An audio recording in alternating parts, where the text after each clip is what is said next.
എല്ലാവർക്കും എന്റെ നമസ്കാരം. ഓം ശ്രീ ഗുരുഭ്യോ നമ, ഓം ശ്രീ ഋഷിഭ്യോ നമ, ഓം ശ്രീ പരമഋഷിഭ്യോ നമ, ഓം ശ്രീ പരാശക്തിയൈ നമ. ഋഗ്വേദത്തിലെ 1-ാം അധ്യായത്തിൽ 143-ാമത്തെ മന്ത്രമാണ് ഇവിടെ പറയാൻ വേണ്ടി പോകുന്നത്. ആഗീം സൂര്യസ്യ രോജന ദിശാൻ ദേവാൻ ഉഷർഭുത വിപ്രോഹോതേഹ വക്ഷതി.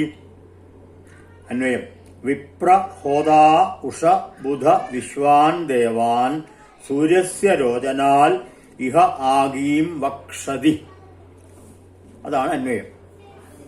വിപ്ര ജ്ഞാനിയായിട്ടുള്ള പുരോഹിതൻ, മേധാശക്തിയുള്ള പണ്ഡിതനായിട്ടുള്ള പുരോഹിതൻ, ഉഷബുധ അതിരാവിലെ ഉണർന്ന് യാഗവേദിയെ ലക്ഷ്യമാക്കി ഗമിക്കുന്നു. വിശ്വാൻ ദേവാൻ എല്ലാ ദേവന്മാരെയും രോചനാൽ സ്വർഗത്തിൽ നിന്നും ഇഹ ആഗീം വക്ഷതി ഈ യാഗകർമ്മത്തിലേക്ക് ആഹ്വാനം ചെയ്യട്ടെ. ജ്ഞാനിയായിട്ടുള്ള മേധാശക്തിയുള്ള പുരോഹിതൻ യാഗവേദിയിൽ വെച്ച് ഹോതാവായ അഗ്നിദേവന്റെ സാന്നിധ്യത്തിൽ അതിരാവിലെ ഉണർന്ന് യാഗവേദിയിൽ ലക്ഷ്യമാക്കി ചെല്ലുന്നു. എന്തിനു വേണ്ടിയിട്ടാണ്? എല്ലാ ദേവന്മാരെയും സ്വർഗത്തു നിന്നും, സ്വർഗത്തിലാണല്ലോ ദേവന്മാരുടെ സ്ഥാനം, സ്വർഗത്തു നിന്നും ഭൂമിയിലെ യാഗവേദിയെ ലക്ഷ്യമാക്കിയിട്ട് ദേവന്മാരെല്ലാവരും യാഗവേദിയിലേക്ക് ആഗതന്മാരാവാൻ വേണ്ടിയിട്ടാണ് ഈ യാഗ കർത്താവായിട്ടുള്ള, ഋത്വിക്കായിട്ടുള്ള, വേദപണ്ഡിതനായിട്ടുള്ള കർമാനുഷ്ഠാതാവ് യാഗവേദിയിൽ വെച്ച് ദേവന്മാരെ ആഹ്വാനം ചെയ്യുന്നത്. അർത്ഥം: മഹാജ്ഞാനിയും ഹോമനിഷ്പാദകനും ഹോതാവും ആയ അഗ്നിദേവ,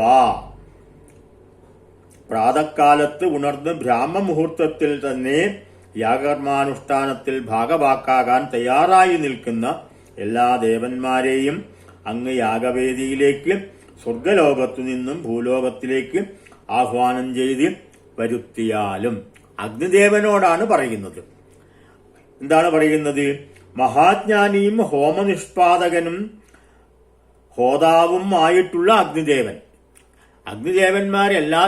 എല്ലാ ദേവന്മാരെയും ആഹ്വാനം ചെയ്യുന്ന ദേവനാണ് അഗ്നിദേവൻ. അപ്പൊ ആ അഗ്നിദേവനെ യാഗകർമാനുഷ്ഠാനത്തിന്റെ ഭാഗമാക്കാൻ തയ്യാറായി നിൽക്കുന്ന എല്ലാ ദേവന്മാരെയും, അല്ലയോ അഗ്നിദേവ, അങ്ങ് സ്വർഗലോകത്തിൽ നിന്നും ഭൂലോകത്തിലേക്ക് ആഹ്വാനം ചെയ്തു കൊണ്ടുവന്നാലും. അഗ്നിദേവനോടാണ് ഇത് പ്രാർത്ഥിക്കുന്നത്. ഈ രംഗം ഇവിടെ അവസാനിക്കുന്നു. വീണ്ടും കാണാം. നമസ്കാരം.